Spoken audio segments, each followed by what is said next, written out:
E aí, gatinhas e gatões, eu sou o Libélula e eu tenho meu próprio Ragnarok, e tá no primeiro link da descrição. Esses são os nomes dos escolhidos para participar do maior torneio Ragnarok de todos os tempos. Um evento grandioso jamais visto, pois pela primeira vez a humanidade estará envolvida. Os deuses decidiram que não querem mais ela poluindo o plano terrestre, mas Brunilda levanta a opção de um julgamento. Um último julgamento para a humanidade, e então o Ragnarok é decidido dessa forma. Será deuses contra humanos no julgamento por combate da humanidade. Eu sou Libélula e essa é a premissa bem simples do meu Ragnarok Juízo Final. Obviamente é inspirado no original, é uma homenagem minha ao original, só que não é tão simples assim. Muitas coisas estão diferentes. O conceito e a narrativa da primeira cena são similares, de resto, totalmente novo, com algumas referências talvez. E eu estou aqui nesse vídeo para falar sobre os escolhidos dos humanos para o Ragnarok Juízo Final. E um lembrete, quando eu falar das versões históricas dos personagens, lembrem que eu não sou nenhum professor de história, tá? Eu sou apenas um amante. E pessoas apaixonadas algumas vezes erram, né, gente? Mas eu também vou falar um pouquinho, sem dar muito spoiler, do que os personagens são na história do Juízo Final. Começando em ordem, o primeiro da lista, ou a primeira da lista, é Joana d'Arc, a camponesa que desafiou todas as probabilidades e se tornou um ícone imortal. Quando jovem, ela afirmou ouvir mensagens divinas de santos como São Miguel e Santa Catarina, que a guiaram a liderar a França em um dos momentos mais críticos da Guerra dos 100 Anos. Com apenas 17 anos, ou 19, não tenho certeza, ela se apresentou ao Delfim Carlos VII, conquistou sua confiança e mudou o rumo da guerra, liderando os franceses à vitória na emblemática Batalha de Orleans. Mas a sua bravura não a salvou do destino cruel. Ela foi capturada pelos ingleses, foi julgada como herege e bruxa e morreu queimada na fogueira aos 19 anos. No juízo final, ela tem por volta dos seus 16 anos de idade e aparenta ser uma jovem bem recatada. Ela não fala muito, é bem tímida. E é claro que eu não vou poder falar muito aqui sobre ela, né, pra não dar spoiler, mas o que eu posso dizer é que ela é bem mais do que ela aparenta. Ela guarda muita coisa e ainda vai surpreender muita gente. O segundo da lista é Arthur Pendragon, o tão famoso Rei Arthur, né? Uma figura lendária da mitologia britânica. Ele entrou para a história ao realizar o impossível. Ele retirou a espada Excalibur da pedra, provando ser o legítimo herdeiro do trono da Bretanha. Porém, existem versões que a espada saiu de um lago e foi até ele. Tem várias versões, afinal é mitologia. Como rei, Arthur fundou a lendária Távola Redonda, símbolo da igualdade entre seus cavaleiros. Lancelot, Gawain, Galahad e Percival estão entre os que embarcaram na maior de todas as missões, a procura pelo Santo Grau, o Cálice Sagrado. E a prévia que eu posso dar sobre o personagem dele em Juízo Final é que ele é um jovem rei, bastante corajoso e justo. É bem aquele arquétipo de protagonista jovem, sabe? Que não desiste, mas ele também não é perfeito. Por ser jovem, ele tem muito que aprender ainda sobre o que é ser um rei de verdade. O Arthur de Juízo Final não é um rei maduro e velho e antigo. Ele é um rei bem jovem, bem inexperiente, eu diria. E o terceiro da lista é ele, Muhammad Ali, que é o Muhammad Ali, mas eu tive que censurar o nome dele porque ele faleceu há pouco tempo, né? Muhammad Ali, nascido Cassius Clay em 1942, alcançou o topo aos 22 anos ao derrotar Sonny Liston e se tornar campeão mundial dos pesos pesados. Após essa vitória, ele chocou o mundo ao anunciar a sua conversão ao islamismo, adotando o nome Muhammad Ali e abraçando uma nova identidade marcada por coragem e propósito. Dentro do ringue, ele era incomparável. Com movimentos rápidos e precisos, ele flutuava como uma borboleta e ferroava como uma abelha, encantando fãs e desafiando rivais com confiança e provocações afiadas. Porém, seu legado transcendeu o esporte. Ele foi um ativista contra o racismo, defensor dos direitos civis e crítico da Guerra do Vietnã. Sua recusa em se alistar custou-lhe os títulos, mas o consolidou como símbolo global de resistência e integridade. Mais mais que o maior de todos os tempos no boxe, Muhammad Ali foi um ícone incrível, um ícone cultural e inspirador em tempos de transformação na sociedade. E ele, no juízo final, é um cara complicado. Quer dizer, ele aparenta ser um cara simples, ele é alegre, só que ele tem um passado, algo dentro dele que faz mal pra ele e ele luta contra isso. Ele não pode deixar esse lado interno dele dominar ele, mas será que esse lado ruim, entre aspas, vai vir à tona quando ele lutar? Não sei, talvez venha, talvez não venha, você terá que ler para saber. Mas ele é um cara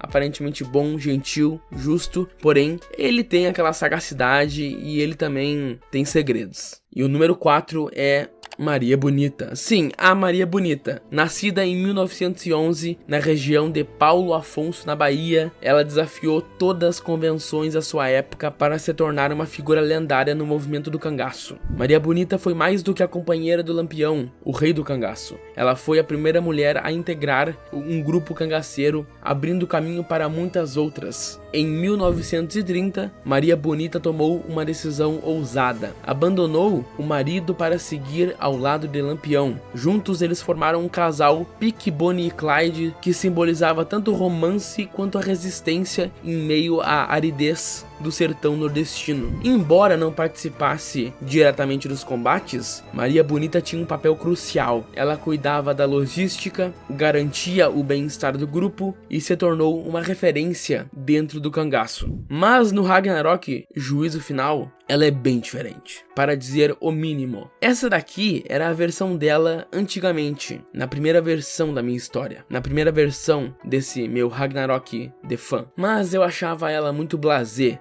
muito sem graça. E o novo design, a nova personagem, é bem mais interessante, bem mais caótica, violenta. E eu tenho certeza que vocês vão gostar. E para o número 5 nós temos Rani Lakshmibai, uma mulher que se tornou um símbolo de resistência na Índia. Após casar-se com o Maharaja de Jhansi, Gangadhar Rao, ela assumiu o título de Rani, mas seu verdadeiro legado começa após a morte do seu marido. Quando os britânicos tentaram anexar Jhansi e negar o direito de seu filho adotivo ao trono, Lakshmibai tomou uma decisão histórica: lutar. Com coragem e determinação, ela organizou uma resistência armada e se tornou líder na revolta dos Sipais de 1857, a primeira grande rebelião contra o domínio britânico. Sob seu comando, Jhansi se tornou um símbolo de luta pela liberdade. De armadura, espada e com seu filho nas costas, ela enfrentou os britânicos com bravura e, mesmo após a queda de Jhansi, continuou a resistir até a sua morte em combate em 1858. No juízo final, eu diria que ela é bem similar em relação ao que ela foi na vida real, exceto pelo modo de combate dela, eu diria, né, porque é bem mais fantasioso. O que eu fiz foi misturar algumas danças indianas com a Irelia de League of Legends. Eu adoro a Rani e a luta dela passa uma mensagem bem da hora, que particularmente ressoa muito comigo. E o sexto é Shaka Zulu, um líder militar e político que transformou a tribo Zulu em um poderoso império no sul da África. Nascido filho ilegítimo de Senzar Gakona, chefe dos Zulus e Nandi, enfrentou rejeição na infância, mas usou essas adversidades como motivação para ascender ao poder. Após servir como guerreiro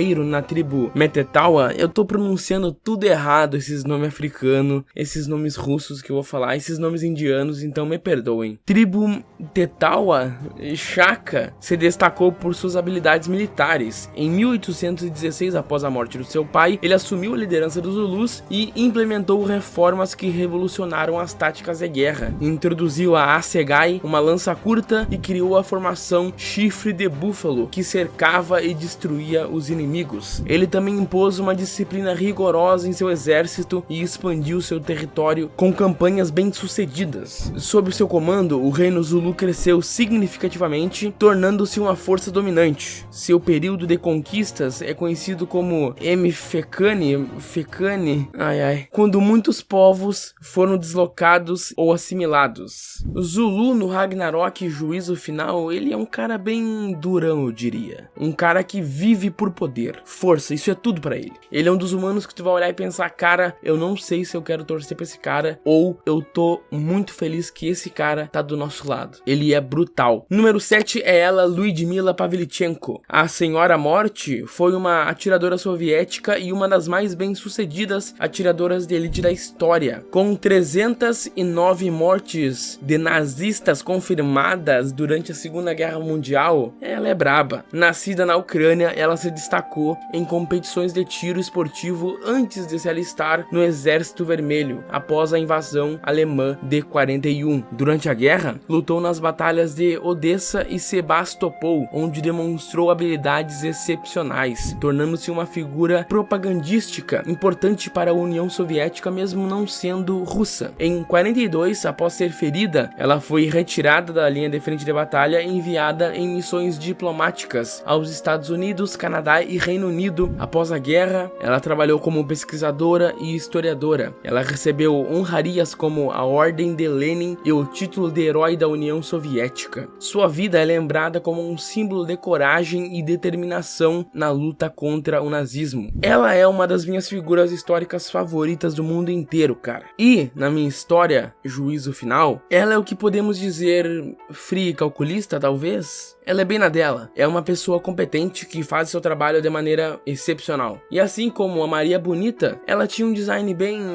mas isso vai mudar. Boudica, ou Boadiceia, é a número 8 da lista e ela foi uma rainha guerreira da tribo celta, dos Iceni, que liderou uma revolta contra o Império Romano na Grã-Bretanha no século I d.C. Após a morte do seu marido, aliado dos romanos, os romanos não cumpriram seus acordos, saquearam suas terras e abusaram de suas filhas. Em resposta, Boudica, ou Boadiceia, uniu várias tribos celtas e iniciou uma série de ataques contra as colônias romanas. Ela aniquilou geral, vingança, é isso. A revolta de Boudica, de 60 a 61 d.C., causou a destruição de várias cidades romanas. Porém, infelizmente, ela foi derrotada por um exército romano, ou felizmente, né, porque ela estava matando inocente também. Enfim, ela foi derrotada por um exército romano comandado pelo governador Suetônio Paulino. Apesar da força inicial, a revolta foi esmagada. Após a derrota, Boudica cometeu suicídio, possivelmente por envenenamento, para evitar ser capturada pelos romanos. Ela não queria dar a satisfação deles matarem ela. E no juízo final, cara, eu posso dizer que ela é uma das minhas favoritas, se não a minha personagem feminina favorita. Eu diria que ela é bem fiel a essa versão. Ela é vingativa, ela é odiosa, mas ela também consegue ser gentil com quem merece. Ela se adapta à situação em que se encontra. Se a situação requer calma, calmaria. Se a situação requer uma tempestade, tu tá fudido. Chute na boca e soco no saco. E agora, esse é o meu favorito do Ragnarok, Juízo Final inteiro. Luxúria e poder. Eu amo ele, cara. Um autor pode ter um personagem favorito? Não sei, mas eu tenho. Ele é o meu. Tá, esse cara foi um herói lendário de um poema épico anglo-saxão que leva o seu nome. Considerado uma das obras mais importantes da literatura medieval. Embora Beowulf seja uma figura mitológica, a história reflete elementos culturais e históricos das sociedades escandinavas e germânicas do século 6 ao 8. No poema, Beowulf é um guerreiro da tribo dos Gets, da atual Suécia, que viaja até a Dinamarca para ajudar o rei Hrothgar, cujo salão está sendo aterrorizado pelo monstro Grendel. O Beowulf derrota o monstro em combate corpo a corpo e mais tarde também mata a mãe do monstro, que buscou vingança. Após essas vitórias, Beowulf retorna à sua terra natal e eventualmente se torna o rei dos Gets. Muitos anos depois, já idoso, ele enfrenta um dragão que ameaça seu reino, e embora consiga matar o dragão, Beowulf é mortalmente ferido na batalha e morre, sendo honrado por seu povo como um grande herói. No Ragnarok, Juízo Final, ele é um cara justo. É só o que eu vou falar sobre ele. Ele é justo. Essa é a pegada dele. Ele ama lutar e ele é um cara justo. O número 10 é ele, Sun Tzu. Esse cara foi um general, estrategista militar e filósofo chinês. Ele é tradicionalmente associado ao período dos estados em combate, estados combatentes em guerra, Guerra, período logo antes de um certo carinha aí unificar todo mundo. Ele é mais conhecido como o autor da Arte da Guerra, Sun Zi Bin Fa, um tratado clássico sobre estratégia militar que se tornou uma das obras mais influentes da história na arte de liderar e vencer conflitos, até da vida também, né? Poucos detalhes concretos sobre sua vida são confirmados. Alguns dizem que ele serviu como general pelo estado de Wu, onde ele utilizou suas teorias estratégicas para ajudar o governante a vencer batalhas cruciais, e também sugerem que ele demonstrou sua habilidade ao treinar até mesmo um grupo de concubinas para agir como soldados disciplinados. A arte da guerra apresenta princípios atemporais, como a importância do conhecimento do inimigo e de si mesmo, a adaptação às circunstâncias e o uso inteligente de recursos para evitar batalhas prolongadas. Sun Tzu também defendeu o conceito de vencer sem lutar como sendo a maior forma de vitória. No juízo final, esse cara é um dos que eu mais estou animado para mostrar em ação, porque ele é ridículo. Ele também é um dos meus favoritos. A luta dele em específico é a que eu mais quero escrever, assim como a luta da Joana. E agora, número 11 é ela, Catherine de Chayes, conhecida como La Voisin, eu não sei como é que pronuncia em francês. É assim que se escreve. Ela foi uma figura central no escandaloso caso dos venenos que abalou a França durante o reinado do Luís. Isso aqui é 10? É 10, é 5, 1 é 6, é 4, 14? É Luís XIV?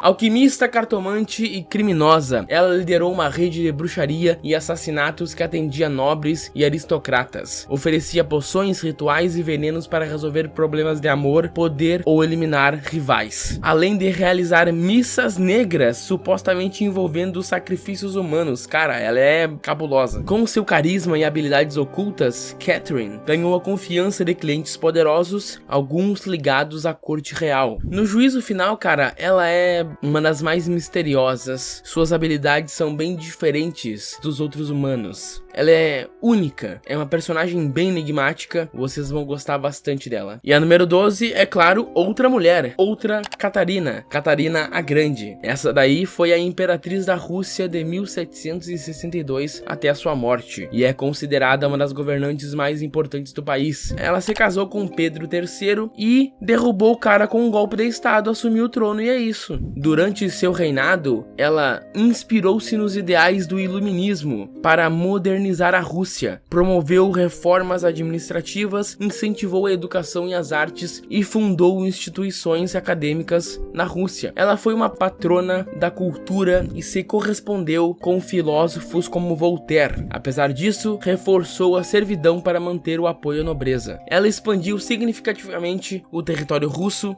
conquistando a Crimeia e partes da Polônia, consolidando a Rússia como uma grande potência europeia. Embora sua vida pessoal foi marcada por romances, intrigas, rumores que tentaram manchar a sua imagem, ela sofria bastante, supostamente, fake news envolvendo cavalos e coisas do tipo. Mas enfim, pragmática e visionária são duas palavras muito precisas para descrever Catarina a Grande. No Ragnarok, juízo final, ela é aquela personagem arrogante que se acha superior aos outros e quer estabelecer sua dominância. Ela sabe que ela é foda e ela realmente é foda, só que ela quer que os outros falem que ela é foda e quer que os outros vejam que ela é braba. Ela quer submissão de todos à sua volta, servitude à rainha. E por último, mas não menos importante, a número 13, e sem dúvidas, cara, ela é demais, cara. Marie Curie. Quem é Marie Curie? Ela foi uma cientista revolucionária, famosa por suas descobertas sobre a radioatividade e por ser a primeira pessoa a ganhar 2 prêmios Nobel em áreas diferentes, física e química, e também foi a primeira mulher a ganhar um prêmio Nobel. Ela é polonesa e mudou-se para Paris, onde estudou e realizou pesquisas que mudaram a ciência para sempre. Ela, junto do seu marido, descobriu os elementos polônio e rádio, introduzindo o conceito de radioatividade e abrindo caminho para avanços na física e medicina. Durante a Primeira Guerra Mundial, ela desenvolveu unidades móveis de raio-x para tratar soldados feridos. E é claro, por ser mulher, ela enfrentou dificuldades no mundo da ciência. Muitas vezes tentavam atribuir o trabalho dela apenas ao seu marido por ele ser o homem, né? Mas ela nunca deu para trás. Ela sempre se manteve firme. E infelizmente o trabalho constante com materiais radioativos comprometeu a sua vida, levando à sua morte por anemia aplástica. Porém, ela deixou um legado inspirador de perseverança, inovação e impacto duradouro na ciência moderna. Mas e no juízo final? Vocês estão ligados ao Tesla? Pensa no Tesla, só que maluco, pirado, bem mais egoísta, bem mais radical, bem mais extremo. Ela é caótica, ela não tá nem aí pra nada, mal se importa com a própria integridade física. E esses são os 13 humanos que defenderão a humanidade. Eles são chamados de pilares da humanidade. Eu escolhi pilares por sua função essencial de sustentar a resistência humana. Cada um representa um aspecto essencial do ser humano, como força, coragem, inteligência, determinação, tudo e um pouco mais do que é necessário para desafiar os deuses e tudo e um pouco mais do que representa o ser humano. Eles são aqueles que estão mantendo a esperança viva diante da destruição iminente. Eles serão aqueles que irão salvar a humanidade. Juntos, eles formam o último alicerce que impede a queda do martelo divino sobre o planeta Terra. E vocês podem ler essa história no primeiro link da descrição desse vídeo. Eu espero que vocês gostem do Ragnarok Juízo Final. Abraço pra vocês, o primeiro round já tá disponível, temos 11 capítulos para vocês desfrutarem até a segunda rodada sair. E aliás, o primeiro round é Baldur contra Mohamed Ali. Espero que gostem, primeiro link na descrição, tá? Beijos.